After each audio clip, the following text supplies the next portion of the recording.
Olá amigos, boa tarde, Bispo Carlos Tavares da Igreja da Palavra e Adoração. Estou trazendo aqui mais uma porção da Palavra de Deus para edificação de nossas vidas. Hoje eu gostaria de falar a respeito de liberdade, Nós estamos aqui num tempo onde todos acreditam, a maioria acreditam serem libertos. Mas a grande verdade é que existem liberdades extremamente excessivas, liberdades perigosas, até mesmo para a nossa salvação. Jesus Cristo nos disse: se pois o Filho vos libertar, verdadeiramente sereis livres. João capítulo 8, verso 36. Jesus, ele disse que aquele que pratica o pecado é escravo dele. E existem muitas pessoas presas na masmorra do pecado, com o pescoço na coleira do diabo, e pessoas que, embora acham que tenham plena liberdade de ir e vir, são escravas do pecado. Vivem subjugadas pelo vício, pelo pecado, e andam livremente, mas por dentro, em seu interior, em sua alma, estão algemadas no tronco do pecado, sendo açoitados pelo chicote da culpa e vivendo atormentados nesse cativeiro. Há várias formas de pecado, há várias formas também de escravidão.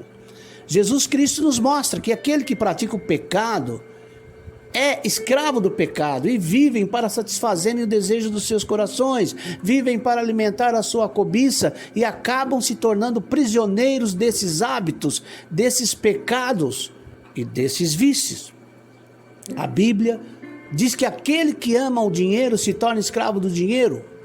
A Bíblia diz também que o amor ao dinheiro é a raiz de todos os males. Há pessoas que vivem e morrem por causa do dinheiro. Há pessoas que se casam e se divorciam por causa do dinheiro. Há pessoas que corrompem e são corrompidas por causa do dinheiro. Elas se tornam escravas do vil metal. E o maior problema não é você ter dinheiro, é o dinheiro possuir você. O problema não é você carregar o dinheiro no bolso, é carregar o dinheiro em seu coração, pois o dinheiro é um ótimo servo. Mas creia, o dinheiro, é um péssimo patrão. Há pessoas também que são escravas da pornografia, são escravas da masturbação. As estatísticas apontam que com o advento da internet, 30% dos homens são escravos da pornografia. São pessoas que alimentam seu coração de todas as sujeiras do submundo do pecado. Pessoas, embora casadas, não conseguem se libertar das teias, das amarras, das impurezas mental, destruindo assim suas vidas, seu casamento, destruindo também a sua reputação, sua alma, por causa da escravidão da pornografia. Conheço pessoas também que são escravas do cigarro, mesmo elas sabendo que a nicotina é letal, mesmo sabendo que em uma tragada ela leva milhares de produtos nocivos para o seu pulmão. Ao todo, são 5.315 substâncias, cerca de 4.700 nocivas na fumaça do cigarro. O número pode chegar a 8.622 cerca de substâncias nocivas. Se também forem considerados os compostos presentes na folha do tabaco e aditivos industriais, e essas pessoas estão sujeitas a contrair um câncer no pulmão, na garganta, encurtando, infelizmente, suas vidas a cada tragada. São escravas da nicotina e não conseguem se libertar desse maldito vício que veio para destruir milhões e milhões de vidas humanas.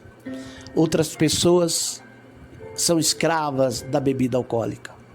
Tanta gente que já arruinou sua reputação, já destruiu sua vida financeira, acabou com seu casamento, destruiu o sonho dos seus filhos, mas são prisioneiros do álcool, cativos, escravos, e acabam nas sarjetas e acabam destruindo não somente sua saúde, mas sua vida, sua alma, sua família. Há pessoas que são escravas das drogas, e as drogas têm se alastrado de maneira avassaladora em nossa sociedade. Pessoas ricas e pessoas pobres, crianças, adolescentes e adultos. Hoje, a cocaína, a maconha e o crack têm se transformado num verdadeiro pesadelo para as famílias da nossa sociedade. Quase todas as famílias têm pelo menos um caso ligado a um familiar distante ou um amigo mais próximo, filhos, mães, pais, tios, sobrinho, tornando-os um tormento, um pesadelo para as nossas famílias e para essas famílias. Não há nenhuma outra solução, pois o pecado escraviza. Há outras pessoas que são escravas da idolatria, escravas da feitiçaria, pessoas que fazem despachos para demônios nas encruzilhadas e em oferendas, sacrificando seus próprios filhos em altares de feitiçaria, porque são escravos dos demônios, escravos de Satanás. A Bíblia nos diz que Jesus Cristo veio para nos libertar das obras do diabo, para desfazer as obras do diabo. E quero lembrar a você que está escrito no livro de João, capítulo 8, verso 32. Escute: se pois o Filho vos libertar, verdadeiramente sereis livres. Essas duas palavras, libertar e livres, são palavras diferentes no grego, embora parecidas. Exemplo: alguém que foi livre da cadeia por ter cumprido a pena estabelecida pela justiça, necessariamente não está liberto do desejo de cometer o mesmo crime ou até outro crime. Mas o ser livre da cadeia é uma nova oportunidade de viver onde? Numa sociedade entendendo que o crime não compensa e que há um preço a ser pago por sua transgressão, e que aquele indivíduo tem que transformar seus maus hábitos em pensamentos errados para não cair na mesma fraqueza que o levou à prisão. Através da morte na cruz, Jesus nos libertou da lei do pecado e da morte. Romanos 8, capítulo 8, nos diz: portanto, agora não há nenhuma condenação para os que estão em Cristo Jesus, porque a lei do Espírito da vida em Cristo Jesus te livrou da lei do pecado e da morte. Essa é a graça, valor não merecido, que não podemos compreender o tamanho de tal amor, ágape, para nos libertar. Porque Deus amou o mundo de tal maneira que deu seu Filho unigênito, para que todo aquele que nele crê não pereça, mas tenha vida eterna. Portanto, Deus enviou o seu Filho no mundo, não para condenar o mundo, mas para que o mundo fosse salvo por meio dele. Quem nele crê não está condenado, mas quem não crê já está condenado, porque não acreditou no nome do Filho unigênito de Deus. E o julgamento é este: que a luz veio ao mundo, mas os homens amaram mais as trevas do que a luz, porque as suas obras eram más. Pois todo aquele que pratica o mal odeia a luz e não se aproxima da luz, temendo que as suas obras sejam expostas. Mas quem pratica a verdade vem para a luz, para que veja claramente que as suas obras são realizadas em Deus. Isso inclui a liberdade de tantas coisas que experimentamos aqui e agora em nossa vida cotidiana. E ser livre não significa ser liberto. Você, como cristão, foi livre da garra do diabo e do reino das trevas. Porém, é a palavra da verdade dentro de você que vai te libertar dos maus hábitos, dos vícios carnais e da mentalidade natural. É conhecendo a verdade por dentro, revelação do Espírito Santo, que também te manterá firme na liberdade que Cristo conquistou para você. Jesus Cristo cumpriu em nosso lugar a nossa pena. Não poderia pagar jamais a pena para sermos livres das cadeias malignas. Muito mais, se quer ser liberto por nós mesmos da natureza pecaminosa que nos levou do reino das trevas e as garras de Satanás. Tem pessoas que dizem: não, eu não tenho pecado, eu sou livre para fazer todas as coisas, mas o apóstolo Paulo também diz que nem todas as coisas me convém fazer. Logo, Jesus Cristo nos tornou livre e nos deu a condição de sermos libertos. e nos manter nessa divina liberdade através do conhecimento da sua verdade. Em Cristo você é livre. Mas livre para quê, bispo? Para andar na verdade, fazer o que é certo, digno, justo, vivendo uma vida santa e cheia do temor do Senhor. A porta que te tornou livre em Cristo Jesus foi o Novo Testamento. Mas o caminho que você tem que trilhar é o caminho da verdade. E nesse caminho encontramos a verdadeira liberdade dos maus hábitos, principalmente aquele que roubava já não vai mais roubar. Esses maus hábitos que tentam nos prender no natural. Você não precisou fazer nada para ser livre, mas pela graça de Jesus Cristo agora você pode ser liberto se você quiser. Mas para provar da liberdade é necessário que você obedeça à verdade. Isso quem faz é você.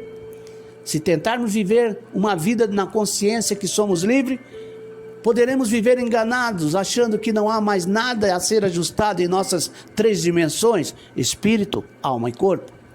Vamos conservar íntegro o nosso ser humano, espírito, alma e corpo. Vivendo o quê? Uma vida sobrenatural, no espírito recriado. Jesus disse, em verdade vos digo, que é necessário nascer de novo. E na revelação de quem somos, podemos e temos em Cristo Jesus. E lembre-se, você é infinitamente maior por dentro e cheio de poder da nova vida para sempre dizer não ao pecado. Deus está lhe dando uma condição e uma chance para você viver uma vida com abundância. E esta é a verdadeira liberdade. Liberdade para não cometer o pecado. Cometer pecado é fazer que não sabemos. Pecar, cometer pecado é fazer o que sabemos de antemão, o que não deveríamos fazer. Ser contra a palavra e a vontade de Deus, contra as pessoas que estão indo nesse momento contra a palavra de Deus. Você sabe que isso não é certo, mas o inimigo vem na tua cabeça e diz, não tem problema não. Cuidado com esse não tem problema não. Em João 8, 31 a 36 nos diz, então disse Jesus aos judeus que haviam crido nele, se permanecerdes na minha palavra, verdadeiramente sereis meus discípulos. Conhecereis a verdade, e a verdade vos libertará. Eles lhe responderam, somos da descendência de Abraão, e jamais fomos escravos de ninguém. Como pode tu afirmar que seremos libertos? Jesus explicou-lhe, em verdade vos asseguro, todo aquele que pratica o pecado é escravo do pecado. O escravo não fica em casa para sempre, mas o filho permanece para sempre. Assim sendo, se o filho vos libertar, sereis verdadeiramente livre para sempre. Aqui fica perfeitamente claro que temos sim plena liberdade de escolher e não ceder quando somos tentados pelo tentador, por Satanás, a pecar. Esta é a verdadeira liberdade. Mas existe a liberdade de Satanás. Nós podemos ser livres das moléstias de Satanás. Não precisamos ouvir suas mentiras e acusações sobre todos os tipos de coisa. Somos livres para resisti-lo e esmagá-lo sobre os nossos pés. Romanos capítulo 16, verso 20 diz, e sem demora o Deus da paz esmagará Satanás debaixo dos vossos pés. A graça sem demora, o Deus da paz está convosco, e quando ele tenta nos fazer inclinar o nosso ouvido para ele, podemos dizer a ele, não. E eu quero dizer para você, você que está me ouvindo, você que está ouvindo esse áudio, nesse momento, diga não. Aprenda a dizer não a Satanás, porque eu fui comprado por um preço e eu sou de Cristo e não vou ter nada mais a ver com você, Satanás. Diga dessa maneira, glória a Deus que temos essa liberdade. Uma outra coisa, nós temos liberdade de respeitar a consciência um do outro. Nós temos a liberdade para deixar outros serem livres. Não há exigências sobre como as pessoas deveriam ser ou como deveria fazer. Cada indivíduo tem a liberdade de seguir a sua própria consciência e ser obediente à liderança do Espírito em sua própria vida. Eu posso, com toda boa consciência, ser capaz de fazer algo que não seja liberdade para outra pessoa e vice-versa. Se nós prendermos os outros à nossa consciência, podemos colocar cargas pesadas sobre elas. Todo mundo tem o direito indiscutível de seguir a sua própria consciência, e nós temos que respeitar isso. A consciência também é fluida, mudando e atualizando conforme Deus nos dá a luz sobre as coisas diferentes. Ele mostra a cada um a sua vontade, como eles são capazes de recebê-la e suportá-la. Nós precisamos ter liberdade para mudar. Não precisamos continuar sendo a mesma pessoa com que começamos. Deus nos deu uma personalidade com dons e talentos, mas dentro do que Ele nos deu, encontramos nossos limites. O que fazemos é frequentemente contaminado pela busca da honra, do orgulho e de outros pecados. Mas podemos nos libertar completamente de tudo isso. Estamos progredindo no caminho da vida, no qual encontramos essas coisas e temos plena liberdade no Espírito para vencê-las, para que nossas obras possam ser purificadas, de modo que, com as personalidades que Deus criou dentro de nós, possamos ser uma bênção, uma ajuda e uma alegria e força para os outros. Isso é liberdade gloriosa, liberdade das restrições do pecado. Nós também temos liberdade para fazer as nossas próprias escolhas. Nós temos a liberdade, nós temos o livre-arbítrio, total liberdade para fazer nossas escolhas, mas ainda somos responsáveis pelos resultados das nossas escolhas.